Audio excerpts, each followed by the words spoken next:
Hello and welcome to the Women Racing to Win. Joe and Daniel here, of course, down from Racers, the girls behind the helmet. I'm here from the Grid Network. We have a great show for you. We'll preview all the women racing this weekend at Daytona International Raceway and recap the Formula 3 Asia and United Arab Emirates Formula 4 action. But first, we're going to start with a special guest that we have on the program today, joining us to discuss W Series 2021 and her racing background. She raced in the 2019 W Series. It's a part of the Racing Pride and is a racing ambassador for Racing Pride. And she will be in the W Series in 2021. Distinguished guests, please join us in welcoming Sarah Moore to the program. Sarah, how are you doing today? I'm good. How are you? Pretty good. Thank you very much for being with us today. As we go through the W Series 2021 grid, of course, very grateful for your time here today. We also ask as a first question. We also asked this question to Alice, who was with us the previous weeks. The fans of the W Series have certainly got to learn into who you are. But as the W Series goes to a bigger platform this year, would you please describe yourself in 3 words to new fans? Oh, that's always a tricky one, isn't it? Yeah. Fun, determined. Don't know the last one, to be fair. That's a tricky one. I say ambitious, but yeah, that's a tricky one. We'll go for those 3. I think you used exactly the same 3 words that Alice said. So I think we great minds think alike, don't they? Yeah, exactly. Well, actually, you did great in the W Series 2019. You were among, I would say, the standout profiles as the lineup was released in early 2019. As one of the few title-winning drivers in mixed series. You won, in fact, the Ginetta Junior Championship in 2009. Is that correct? And the Brit Car also Endurance Championship. So I would say that definitely you are one of the highest profiles drivers in terms of victories, but you had not much experience in single-seaters. So what were your expectations coming into the inaugural W Series season? And were you expecting to be that fast straight away?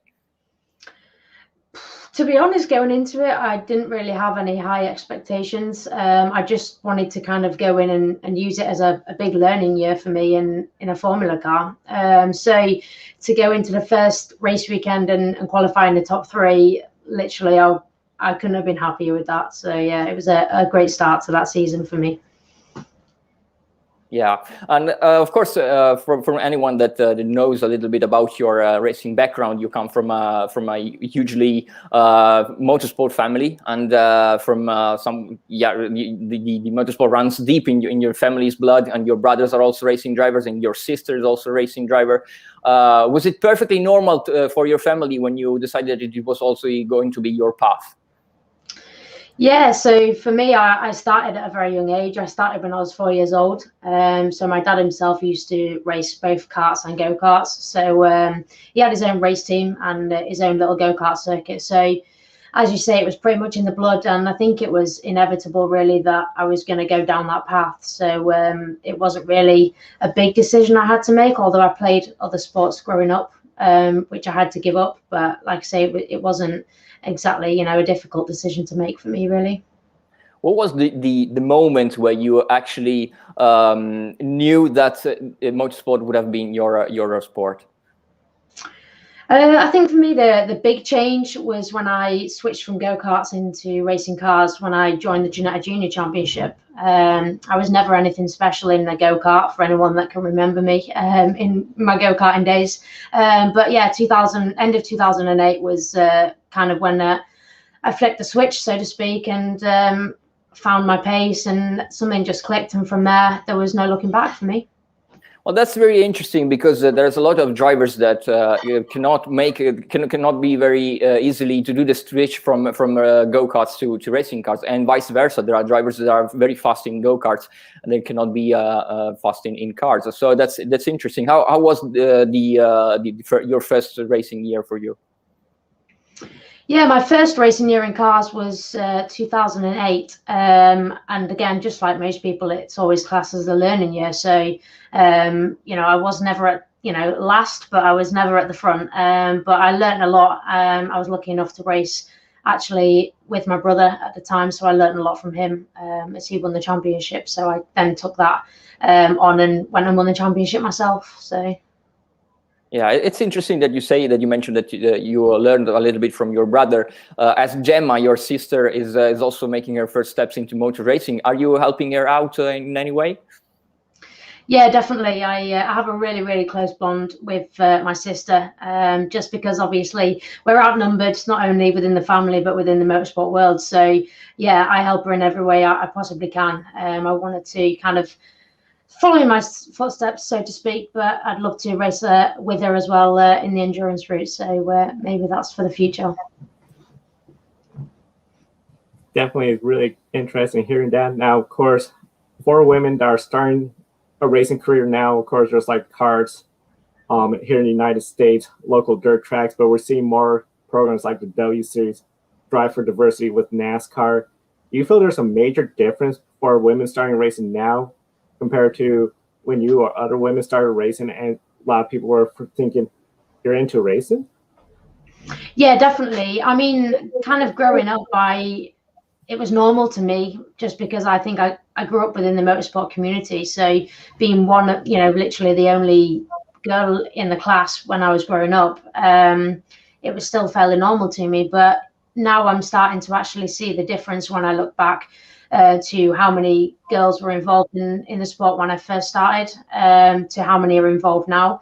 And the fact that, we're all happy to come together to try and push more girls, whether they're young girls or females that 20 plus, to get involved in motorsport. So it's always great to see the numbers rising, and hopefully one day we'll get closer to that 50-50 balance within the sport. It'll definitely be great to get to that 50-50 balance, seeing that increased diversity. I know, as I mentioned, you're part of the Racing Pride, you're a racing ambassador. Recently we had a first openly gay NASCAR driver announce himself, come out of the closet. When it comes for I know I mentioned about women racers, but when you see racing fights, do you feel they're making the same amount of progress as well? Yeah, I think there's been progress within the LGBTQ plus world, just across all sports in general, to be honest. I think unfortunately there's always going to be people that aren't a massive fan, but it's just a case of getting the minority of people on board with it, and just getting people to understand what it's all about. Now, with the W Series, of course, one of the big goals W Series had said was they want to be a series where just about most women, when they wanted to go into racing, they saw that as an opportunity, as a good reference point to launchpad their career. You feel the W Series is really coming close to that goal, especially with the partnership with F1? Yeah, what W Series has achieved is absolutely fantastic. I mean, for us girls that started out in the series in 2019, it's done, so much for us as drivers, both in terms of PR and getting noticed within the W Series, but also for, potential future opportunities and creating a bigger fan base. So yeah, to be able to get from the DTM package now onto the Formula One package, I know was always a goal of the W Series. So to have that confirmed for the 2021 season, having unfortunately not raced in 2020, is a fantastic achievement. A fantastic achievement. As you mentioned, 2020, unfortunately, there was no W Series racing, and we saw all across with the pandemic and everything, the inequalities, especially in broad societies. We saw that motorsports, of course, some of the drivers being silent, they don't have the funding, the financial resources to still be able to test. Do you feel this is going to be something going forward where now, since we've seen especially these gaps, W Series and maybe other series are going to start addressing to increase the equality between everyone? I think the effect that 2020 has had on race series, sponsorship and drivers in general, I think that's going to have a knock-on effect for a little while yet. I think that'll affect certainly the next couple of years within motorsport. But I think, the drivers have just got to do their best to stay out on the track, even if it means maybe dropping themselves down a level or two just to get the track time. That's more important than trying to maintain at the top level and maybe not get a seat. So. Yeah, of course, the W Series with being a free to ride championship, which is really a first in motorsport. That's a massive achievement from them. And I definitely think that it's going to help on the long run. But of course, this year when W Series, the 2020 season got cancelled, and of course some of the drivers did manage to get on track, with some others didn't get as much track time. Do you feel that this can potentially affect the next championship? I think at the end of the day, if you think of the bigger picture across all of the years within motorsport, there's always been drivers that have had more opportunity than other drivers for testing, race time, whatever. So I think at the end of the day, it's just one of those things. And as a driver, if the testing's there, you take it. If it's not available, then it's a shame. But you've just got to crack on and do what you can. Yeah, absolutely.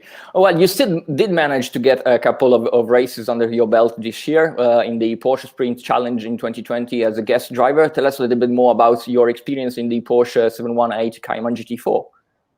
Yeah, that was an opportunity that got put to me to go race in the Porsche, which obviously during 2020 I couldn't really turn down because I'd seen it as though I wasn't actually going to be racing at all in 2020. So I couldn't turn down an opportunity to go racing and in a Porsche as well, such an iconic brand. So yeah, it was a fantastic car to drive, and it just felt so good to be back out on the track again. Yeah, as Joe said, you're also an ambassador for an important project like Racing Pride. We also had Matt Bishop, the co-manager of the W Series, on board last year.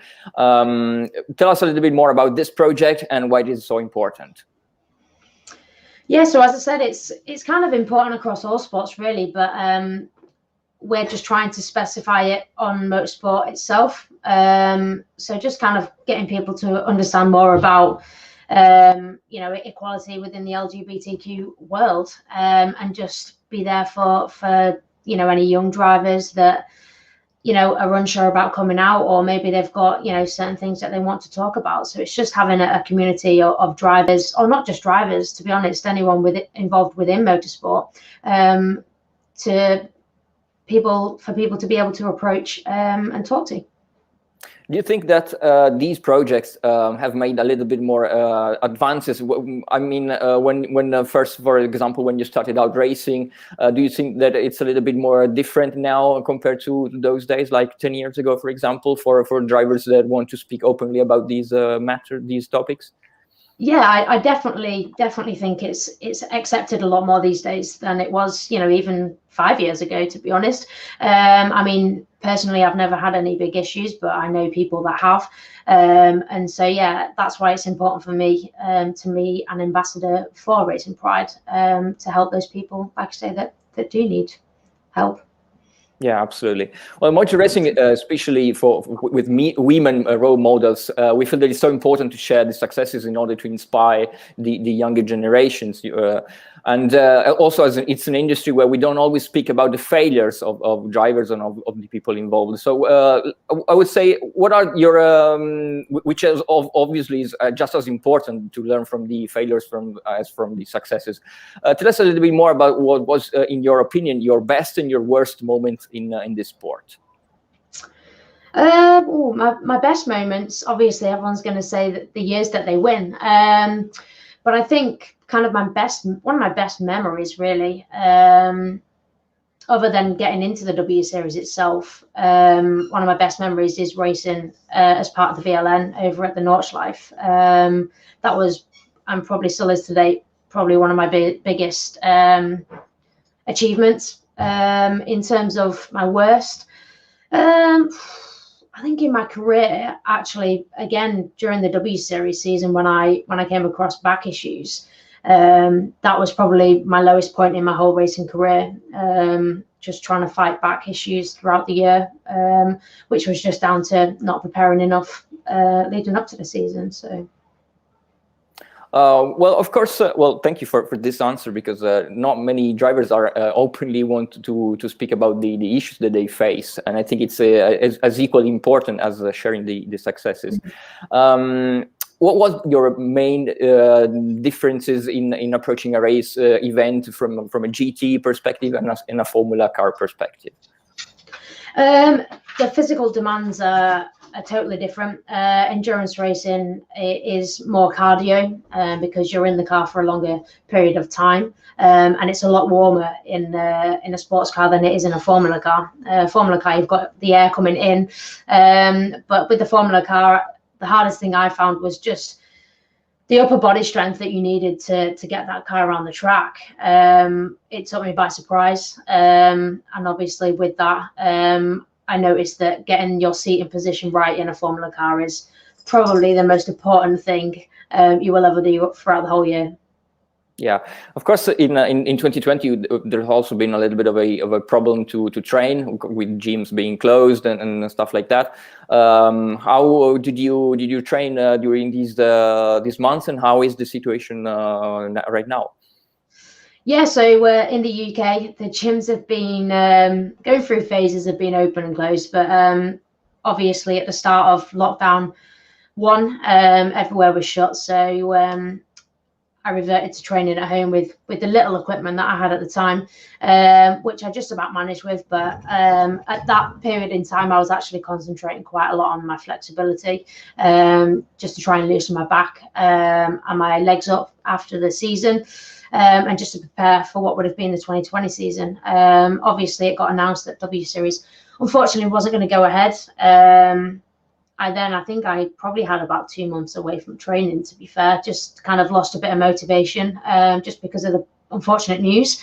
And then now I'm kind of back into kind of full swing preparing for this year, really. Again, I've got limited equipment at home, a bit more than I did have before, but it's more just kind of adapting with what you have and just doing the best you can, really. Yeah, glad that you mentioned also the motivation, because, for example, Vicky Piria said that she also had a little bit of a struggle in finding the motivation and having a goal set to work towards. So how did you cope psychologically this year?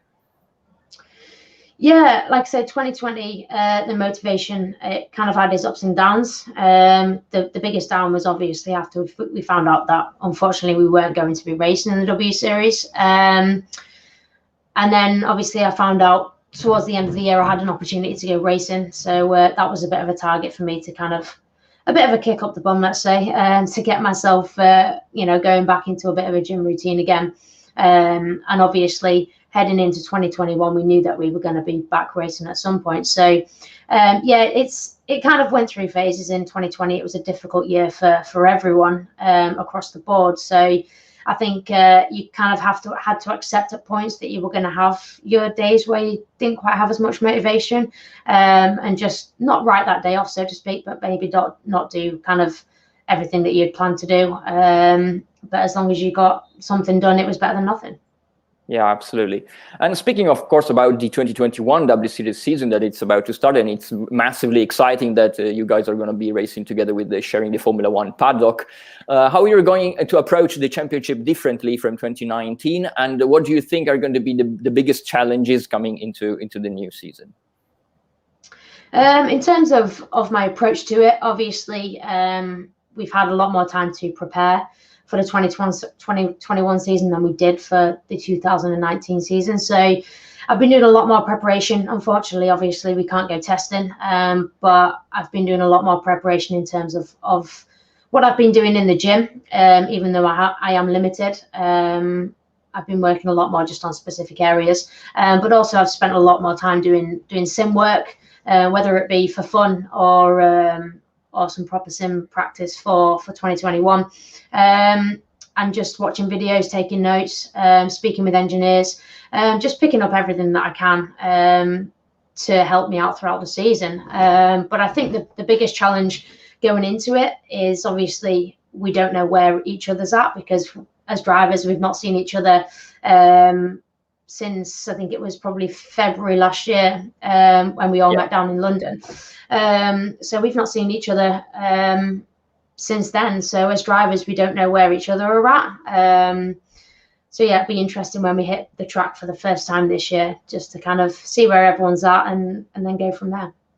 Yeah, in the last February meeting that you had in London, you got to meet all the new entries as well. Are you looking forward to see some of them particularly on track? Do you think that there's some of them are going to be in the top 10? I think it will be a very, very close season just across the board. I mean, coming into it in 2020, the season that should have been, I was going in with hopes to be in the top 5.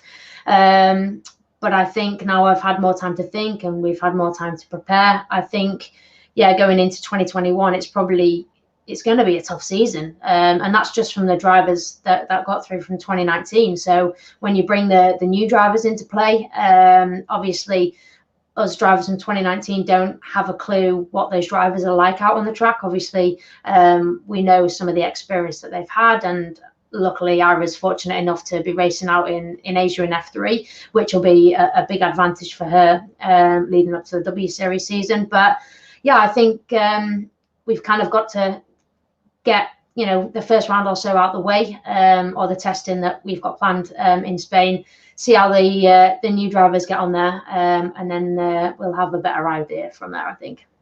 Yeah, you definitely raced with each other in the esports league this year. How was that for you? And do you think that esports is something that is here to stay?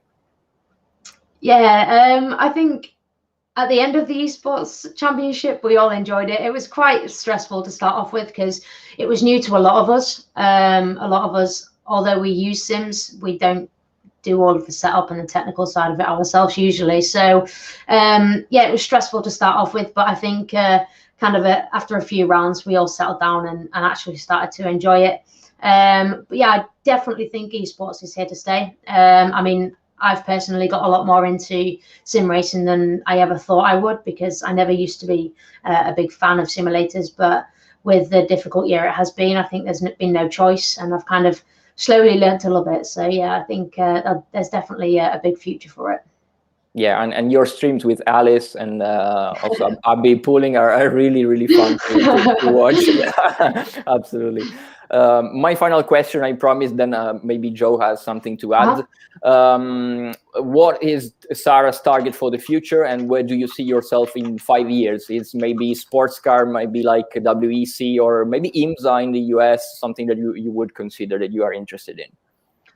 You pretty much covered it all, to be fair. My ultimate goal is and always will be, Le Mans 24-hour, to become a pro driver just within any endurance championship, to be honest. But yeah, my kind of route that I'd love to go down is Asian Le Mans Series, ELMS, WEC, or IMSA, which obviously would lead to the big 24-hour races. So yeah, that's the dream and the target that I'm hoping to achieve.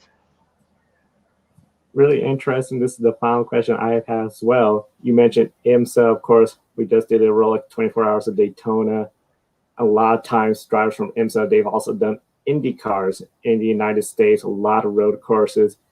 Will American open wheel or American base racing like IMSA be something that you would consider full-time racing in the United States? Or even we're seeing NASCAR, they're adding more road courses as well. Yeah, definitely. I think I never really had the budget to do Formula racing, which is one of the big reasons why I never went down that route and why I chose to go for the W Series. And to be honest, the F3 car is probably up there with one of the best cars that I've ever driven. So yeah, I would definitely, if the opportunity came about and I could go down that route, I'd love to have an IndyCar opportunity. But I think in terms of kind of where my goal has always been, it's always kind of been LMP based, so IMSA would be a fantastic place to be. Let me just add one more question. And I know it was I said it was the last one, but just one more. We often speak about the importance of role models, especially in sports, for the younger generation. Did you have any inspirational figure growing up, and in both in motorsport or in the wider world? It's always a difficult question, really, because as a female within the sport, I personally can't pick out a female that stands out within motorsport for me personally, that I've watched growing up. Most of the females within motorsport that I know and are doing well are kind of my age now. So, you've got the likes of Jamie Chadwick, that's doing really well for herself, or even Beitske Visser, who's now got herself a seat in LMP. But outside of motorsport, one person that I've kind of always liked is Jessica Ennis-Hill. She's always stood out for me. When she won for GB that year I've never been glued to the TV that much for the Olympics in my life. So when I got to meet her back in February last year, I was kind of starstruck, really. Me and Alice Power didn't quite know what to say. But yeah, in terms of motorsport for me, the only person that's always kind of had a special place, or two people to be fair, Mark Webber and Jenson Button. Mark Webber, he did so much for himself to be part of that Red Bull team in terms of his fitness, and he reduced his body fat down to a crazy percentage because the car was set up for Seb. And Jenson Button, he'll always be a special place for me just because he won with Braun the year that I won my first ever championship. So that'll always be a special driver to me. Mm-hmm. Well, awesome that you got to meet Jessica with the W Series last year. That's very impressive to meet your inspirations. Well, Sarah, thank you so much for your time. It's been a real pleasure to see you again, even if just virtually. Hopefully, we will see each other on the track soon. Hopefully, if everything goes to plan, we'll see each other in Valencia for the test. Good. And thank you so much for your time. Really, really so much appreciated. Thank you. Thank you again, Sarah. Definitely encourage everyone to be sure to visit Sarah Moore Racing, and of course we display as well her Twitter, and she's on Instagram as well. So definitely very excited to have Sarah on the program. Now, some of the women racing across the world. We'll start with here in the United States, Natalie Decker. Of course, just recently, Natalie Decker made the announcement she will be racing in the NASCAR Xfinity Series in a couple of weeks. Very exciting for her, considering some of the issues, health complications she had last year that prevented her from doing more races last year in the NASCAR Camping World Truck Series. She's planning to run 5 races this year. She'll be driving for the number 23 for Ryan Sieg's team, RSS Racing, and with Graham Brothers Racing. Red Street Records will be the primary sponsor for her this upcoming 5-race series. Decker will make her Xfinity debut at the Daytona Road Course. Last year, as I mentioned, she missed several races. This included some of the big super speedway races, but Natalie Decker, she was one of the drivers that originally applied and was doing testing for the W Series. Didn't make it to the final, didn't make the grid, but definitely she is a female driver to watch in the upcoming future. Very excited to see Natalie Decker just back in the racetrack, especially after the health complications from last year. Now, Daniel, I know we're talking about road racing. We have some Formula 3 Asia racing to recap. Yeah, absolutely. As Sarah also mentioned, another 2021 W Series racer who is racing in the Asian Formula 3 Championship this year, and is of course Irina Sidorkova, but also Amna Alkubaisi is racing there in the Abu Dhabi number 88 entry from Prema. Hamna had a pretty good weekend in Abu Dhabi last time out. She did her best results of the championship. She was P15 and P14, and then unfortunately she had a DNF in the final race of the weekend. While Irina unfortunately could not start the 3 races of the second Abu Dhabi round because she injured her wrist in an accident in the second round of the championship, where she was hit by another car during an accident, a lap 1 accident. She will though be back for this weekend round that starts from tomorrow. Tomorrow there's going to be the first race in Dubai. They had a testing, and she still says that she has a little bit of a pain in her wrist, but still being able to be in the car and have some more mileage in that Tattoos Formula 3 car is going to be massively important for her coming into the W Series season.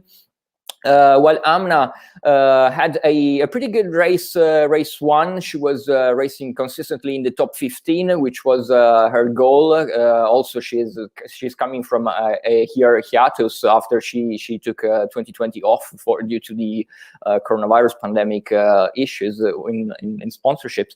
And yeah, so she had a P14 in the previous round in Abu Dhabi.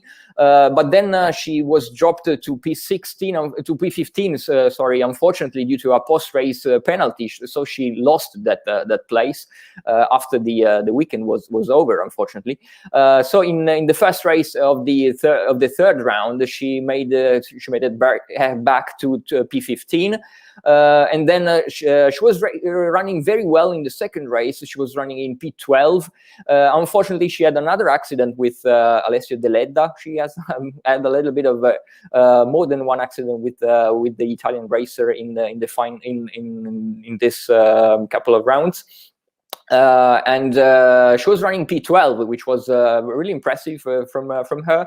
And unfortunately, finished the P14. She still managed to finish the race and with the car not too badly damaged, and finished P14, which was her best result in the championship. And unfortunately, she had another crash into the third and final race of the weekend of the last week's race, where she had another crash with Roberto Faria in race 3 and could not finish the race. But still, they have been testing in the last couple of days. Amna has been running consistently in the top 15, so that's really promising entering the fourth and the penultimate round of the championship. Big weekend for both racers, and of course, this upcoming weekend is going to be really big for 3 racers that are going to be at Daytona International Speedway, starting off with the Lucas Oil at Daytona, which is going to kick off the ARCA Menard Series. The series is owned by NASCAR and is considered the first step to super speedway racing. It is the fourth behind the Truck Series, Xfinity, and of course the NASCAR Cup Series. The series utilizes past chassis from the Cup Series, and 3 women are entered in the Lucas Oil 200 at Daytona, starting with Gracie Trotter. Gracie, of course, made history last year. She won an ARCA West event last year, becoming the first female racer to win an ARCA sanctioned event. She's going to be driving the Venturi racing number 25 Mobil 1 Toyota. So definitely going to be a very fast car, a racer to watch, and especially with all her years in racing. I highly encourage everyone to follow all the racers we talk about as we display their Twitter or Instagram handle with their profile. Another driver out of the state of Washington, Brittany Zamora. She's going to be in the number 30 Ford, making her ARCA Menard Series debut.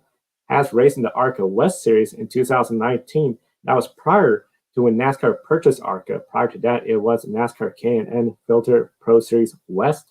So definitely Brittany Zamora, especially for fans of the Pacific Northwest, they're going to be watching her, cheering for her, as she has a big following up here in this region. And one of the newest racers, Tony Breginger. Tony applied for the initial W Series and made it to the top 50.